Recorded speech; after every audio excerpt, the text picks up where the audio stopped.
Yesu anaweza kuahirisha mateso yako. Yesu anaweza kuahirisha msiba wako. Haijalishi watu wamejipanga kiwango gani, lakini jioni ya leo nasema na wewe, ninasema na mtu hata ukiwa nyumbani, najua unanisikia, ya kwamba Yesu anaweza kuahirisha maisha yako mabaya. Ukiamua kughairi leo, Yesu anaweza kuahirisha mauti yako. Yesu anaweza kuahirisha msiba wako. Haleluya, amen. Ninapoisoma hii habari, mimi binafsi najisikia vizuri, ninaifurahia na ninapata story kwamba kwenye Biblia kumbe kuna hadithi. Alafu nikikaa na watoto wangu wanawasimulia kwamba hadithi hii huwa naipenda. Kwa nini naipenda? Inamuonyesha Yesu wetu alivyo na huruma. Inamuonyesha Yesu wetu asivyo katili. Inamuonyesha Yesu wetu alivyo na upendo.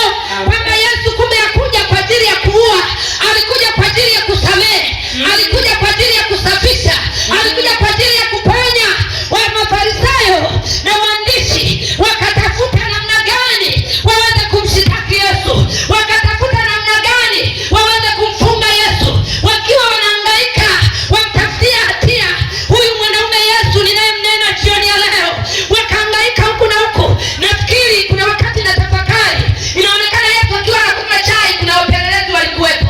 Akienda kuoga, wapo wapelelezi ili watafute hatia tu hata kidogo, waseme mbona umefanya hiki. Walipozikosa zile hatia, wakaitafuta Torati ya Musa, wakasema kwa kuwa Musa alituambia ya kwamba ukimkuta mwanamke kama huyu anazini apigwe mawe mpaka afe. Wakajikongoja, walipomkuta mwanamke akizini, cha kushangaza yule mwanamke alikuwa anazini, anajidini, si alikuwa na mwanaume. Yule mwanaume alikuwa wapi hapo sasa?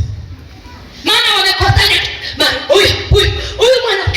huyu mwanamke wame, yaani nakwambia kukaja kwa tusimwagile mbarapaka, simwagile nyani, ukikuruja na alitakangile, lakini alipogeuka huko muone yule aliyekuwa naye